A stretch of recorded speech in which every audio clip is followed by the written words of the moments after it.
राधिका जी सहारनपुर से। जय जय राधा वल्लभ श्री हरिवंश। महाराज जी, कई बार ऐसी परिस्थिति आ जाती है जहां हमारा दृष्टिकोण और सामने वाले इंसान का दृष्टिकोण अपनी अपनी जगह ठीक होता है, फिर भी विवाद हो जाता है। हमें अपनी दृष्टिकोण रखनी, सामने वाला हमारे प्रति क्या दृष्टिकोण करता है इसकी हमें कोई आवश्यकता नहीं। आप जो सोचते हैं, आप जो मानते हैं मानते, मैं जो मानता हूं, जो मैं सोचता हूं उस पर दृढ़ रहूंगा। अब मेरी सोच, मेरी मान्यता शास्त्र के अनुसार होनी चाहिए, बस इतनी बात ध्यान रखनी। सामने वाले की यह मान्यता मिल जाए ऐसी कोई आवश्यकता नहीं। अगर हम अपनी मान्यता में रहेंगे, हमारी सत्य मान्यता है, तो आज नहीं तो कल उसको झुकना पड़ेगा हमारी मान्यता के आगे। अगर हमारी मान्यता सत्य है तो, अगर अपनी वासना जनित कोई मान्यता है तो मैं उसको नहीं कह रहा हूं, लेकिन यदि शास्त्र सम्मत मान्यता है तो उसको झुकना पड़ेगा। तुम्हारी मान्यता उसकी मान्यता का परिवर्तन कर देगी। और हम जिस मार्ग में चलते हैं, अर्थात भगवत मार्ग में, आपकी क्या मान्यता है हमें नहीं देखना, हमारी क्या मान्यता है आपके प्रति ये देखना है।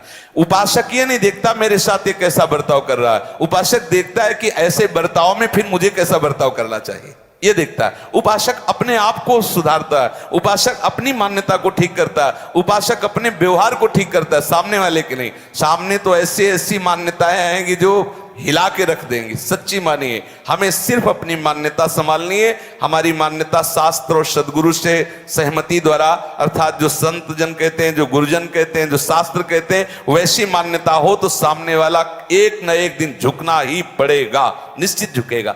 और अगर वो नहीं झुकेगा तो सबकी मान्यताओं को देने वाला प्रभु मिल जाएगा, निश्चित समझ लीजिए। हम कब तक इस आश्रय में रहें कि वो हमारी मान्यता से जुड़े, नहीं जुड़ पाएंगे।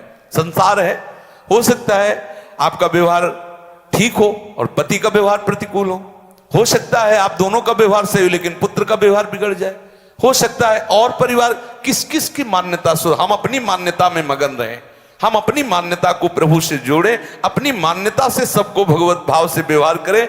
जो जैसा कर रहा है वैसा भोगेगा। आप अपनी मान्यता को संभालिए। हम दूसरों की मान्यता नहीं संभाल सकते, पक्का नहीं संभाल सकते। कैसे कैसे बतावे, कैसे हम कह रहे कि आप ब्रह्मचर्य से रहिए। बाबा, ब्रह्मचर्य में होता क्या? प्रोटीन होता है, निकालो, खाते रहो, खूब प्रोटीन खाते रहो, क्या जरूरत है उसको ब्रह्मचर्य? कह रहा जलो ब्रह्मचर्य रहो। कैसे किसी की मान्यता बदलेंगे? कहा एक एक शब्द का प्रतिकूल तर्क सबकी बुद्धि में है। तो हमें आश्चर्य लगता है अगर ये अपनी बुद्धि को शास्त्र अनुमोदन में लगाता तो भगवत प्राप्ति हो जाती। कितना पावर खर्चा कर रहा है प्रतिकूलता में। कोई हमारी बात मान ले, ये हमारे ऊपर उसकी कृपा होगी, नहीं वो अपनी मान्यता बदलना मुश्किल है। हम अपनी मान्यता से चल। सही बात, अगर आप भजन कर रहे हो, धर्म से चल रहे हो, तो हम प्रणाम करते हैं, आप हमारे ऊपर कृपा कर रहे हो जो आप ऐसा मान रहे हो। बोले क्या उल्टा बात बोल। बच्चा अगर दूध पी लेता है ना तो माँ क्या कहती, ये तू हमारे ऊपर एहसान कर रहा है जो दूध पी रहा है। ये उसके वात्सल्य और दुलार का सेवन उसके हृदय को सुख पहुंचाता है। मेरा लाला ने दूध पी लिया, दूध पी लिया तो लाला स्वस्थ होगा, लेकिन सुख मैया को मिल रहा है।